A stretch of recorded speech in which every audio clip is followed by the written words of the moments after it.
you're launching a new business, I know you know that tech is confusing, expensive, and overwhelming. You can easily spend $500 or more a month for tech that's necessary to manage your business. But I've built my entire marketing stack for $200.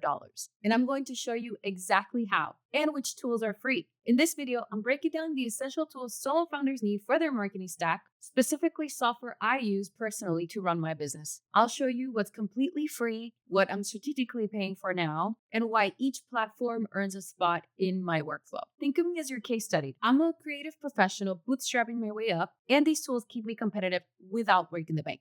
Depending on your industry, you may not need every single one of the tools I mentioned, but if you're a creative entrepreneur like me, this breakdown is going to be incredibly useful. Starting with project management. If you're not already using a project management software, then you're probably feeling lost. I'm here to tell you that this is one of the first tools that you need in order to manage your business. Obviously, depending on your industry, but service-based businesses like mine need to keep track of different projects for different clients. And I know, like me, you're also wearing multiple hats in your business. So you definitely need a robust project management software. Currently, I use Monday.com for high-level project management and keeping track of timelines, something that I haven't found a solution for in Notion yet. And we'll get to Notion in a second. By the way, these videos are not sponsored. The visual timeline keeps me accountable to myself and my clients, and the free version limits you to 2 workspaces and about 100 items. Currently, I have a workspace for myself and a workspace for my client. And in the free plan, you're allowed to have 2 boards. Because the free version of Monday has so many limitations, I work my way around it by including different groups within a board. Let me show you what I mean. So once you've created your board, you create what are called groups. Ideally, I would want all of these groups to be their own board so I can get detailed.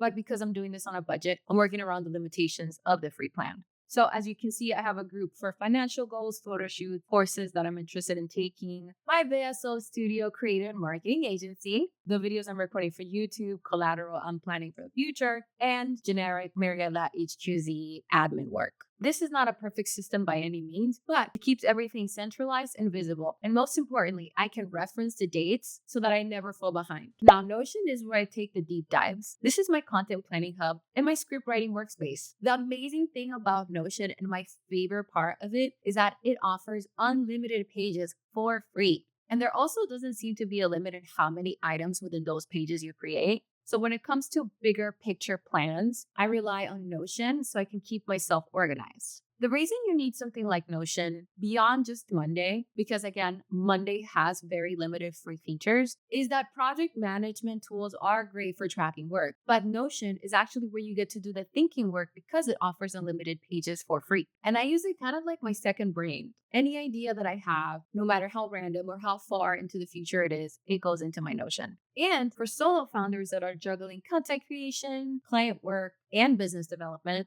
having a dedicated space for each type of work is non-negotiable. All right, now let's talk websites. As a solo founder, your website is your storefront, your portfolio, sales engine, all rolled into one. I'm currently using Hostinger because I needed to rebuild my entire website to accommodate my plan for 2026 for my business. And they're incredibly affordable. I paid $83 for 2 years, and that includes unlimited websites. Granted, Hostinger is very basic, and you're going to have to do a lot of manual tweaking to make the layout make sense.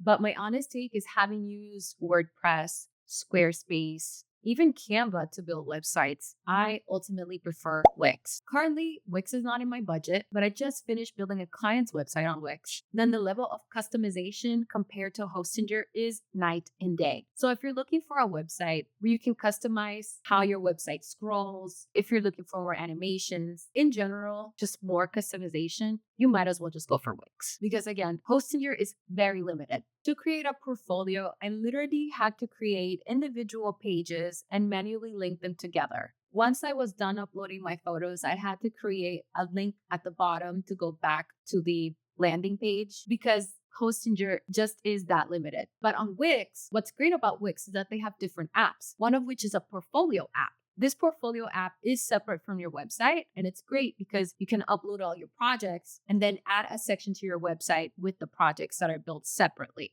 In other words, it's non-destructive because your portfolio lives within the app, not within your website. But ultimately, I chose Hostinger not just because it's the more affordable price for me at the moment, but because of the way that they set up digital products. I haven't set up this yet. Matter of fact, as I record this, I have not finished my website. But from what I've seen on the store, you simply add a product, you add your payment method, enter your company details. But looking at their store manager, adding a product is so simple, especially if it's a digital product. You simply upload the file, list it for sale, and you can also offer discounts. All in all, very easy to set up. I can't say the same for Wix. I'm actually in the process of setting up my client to do virtual interior design services, which is when she will sell her services online versus in person. And this will allow her to work with more people throughout the country, not just limit her to Miami. And setting that up on Wix wasn't so streamlined because they treat it like a real shop with a real product. And if you wanted to have a service that you sell but not have bookings, it's just a little bit more tricky. So ultimately, this is why I chose Hostinger. And Hostinger's e-commerce integration just made that transition seamless without having to add another platform to my stack. My recommendation, if you're building a straightforward professional website on a budget and you don't need heavy customization, try starting with Hostinger. But once you have the capital and need more creative control, which eventually I will as well, Wix is worth the upgrade. Moving on to email. Obviously, we all know email marketing is an important part of marketing in general, but especially to build that relationship with your audience. And when it comes to choosing the best email marketing platform for you, it can be a daunting task. There are several to pick from. You can choose from HubSpot, Constant Contact, MailChimp. Some content creators are using Kit, which is also another great platform if you want to have a website, a shop, and email marketing all in one platform. But ultimately, I went with Mailerlite. Full transparency, I have not unleashed the full power of Mailerlite yet. As I said, I'm still building my website, but ultimately, Mailerlite is on my task because the free version lets you send 12,000 emails to up to 1,000 subscribers per month. Compare that to Wix's built-in email marketing tool that only lets you send 200 emails per month. For a solo founder that's just starting to build an audience, that's way more than enough runway. And if you've been avoiding doing email marketing, I'm here to tell you that you can't avoid it any longer. This is so important because social media channels own your audience. And with email, you own that list. This is your only direct line to people that have said yes, that they want to hear from you. Because as we've all seen with social media, they're here one day, the next day they're not. Even if you're not sending weekly newsletters yet, you need to start capturing emails from day one. However, do not leave a form up on your website collecting leads for too long. I can make an entire video about email marketing, but I will leave you with this. If someone signs up to your newsletter and you don't engage them within 5 days of signing up, you're most likely going to lose that customer's attention. Because by the time your email hits their inbox, they're going to forget that they even wanted to hear from you, and they might even unsubscribe. So it's recommended that in your automations on the back end of your email marketing, you should set up an email to be sent within 3 days of someone signing up to your email list. That way, you capture them while they're still interested. And if you want me to make a video on how email marketing works, let me know in the comments. But with the Mailerlite free version, you have the basics that you need to get started. And while yes, you do have the Mailerlite branding for the free version, it's a small price to pay while you're building. It's better to have it than to not have it. Once you're consistently hitting that 1,000 subscriber mark, and on the topic of email marketing, we need to talk about custom emails. Because in case you didn't know, when you set up email marketing automations, it is highly recommended for security purposes that you have an email with your domain. Say, for example, hello@yourdomain.com, rather than being your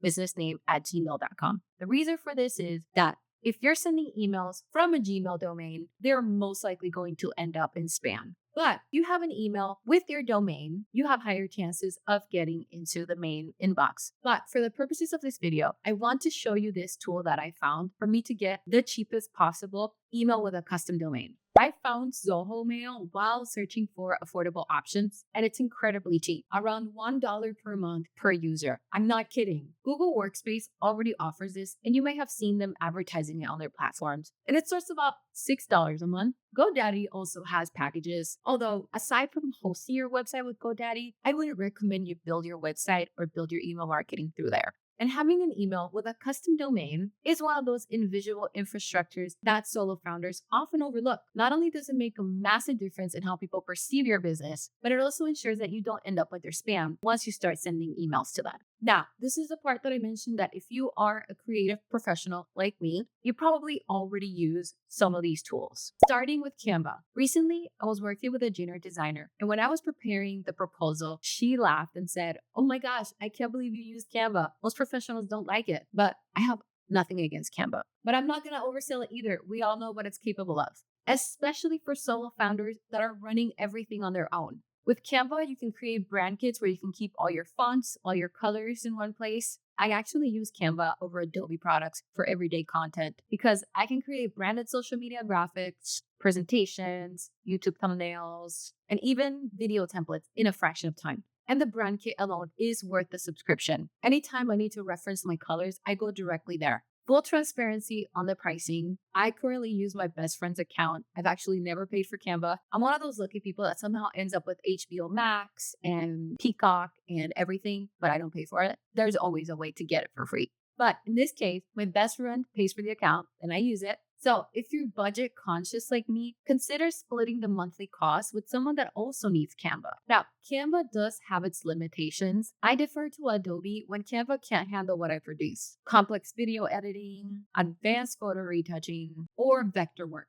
Other than that, Canva handles about 80% of my creative output. Moving on to Affinity Suite, which now is free and owned by Canva. Full transparency, I haven't fully migrated to Affinity Pro yet because I'm stubbornly waiting for the publisher iPad version to drop, especially for the layout work because I've been wanting to create more of my own zines, but that's just a little side project. Affinity is on my radar, not only because it's free and it's competing directly against Adobe, but they offer pixel-based editing like Photoshop, vector work like Illustrator, and layout design like InDesign. All of this without a subscription. But unfortunately, for many of us, Adobe is still mandatory. You might disagree with me. There's been a lot of people that have successfully stopped using Adobe and have been able to move to DaVinci for video editing. Personally, I tried DaVinci. It was insanely difficult. Although I'm not sure how much of that is muscle memory from using Adobe products for so many years. But for someone like me, it is difficult to detach because I've been using their products my entire professional career. And I'm particularly dependent on Premiere Pro for video editing. I also rely heavily on Lightroom for photo editing. I tried Capture One in the past, and maybe because, again, Adobe is second nature to me, I found it really difficult to navigate, and I felt like I was wasting a lot of time trying to figure out how the program even worked, and less time ensuring that my images were on point. Full transparency, again, I'm using my best friend's account. I've gotten through the past almost 10 years without paying for Adobe. I've gone through windows of time where I did have to pay for it myself, but I either had a subscription through work or now through my friend or my sister who was in college. I've always been using somebody's account. So the whole time that I've been using Adobe, I haven't always felt the pain of paying for this subscription every month, which is so expensive. If you edit videos like me and you want just video editing, that's going to set you back $23 a month for Premiere Pro. But if you're working solo creative like me and you need multiple apps, you're looking at $60 a month. Granted, if you're busy and you have a lot of clients, it will pay for itself. But when you're just starting out and you have maybe one or two clients, $60 can feel like $200. The truth is, Adobe knows they have a monopoly on professional grade creative software. But as a solo founder, you have to be honest with yourself about what you actually need. If you're only editing occasional videos, maybe you can push through with CapCut.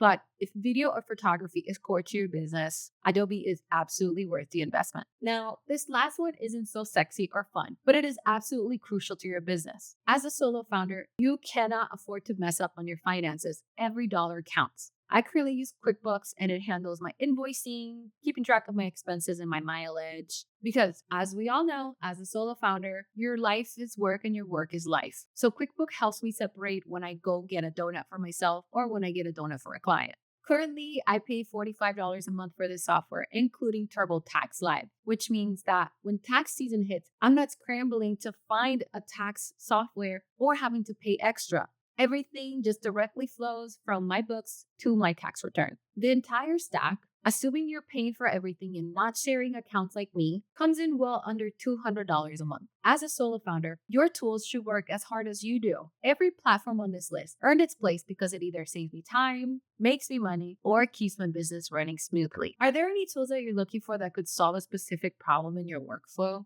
Drop it in the comments. I'd love to help you find a solution and share what's worked for me. Thanks for watching, and I'll see you on the next one. Bye!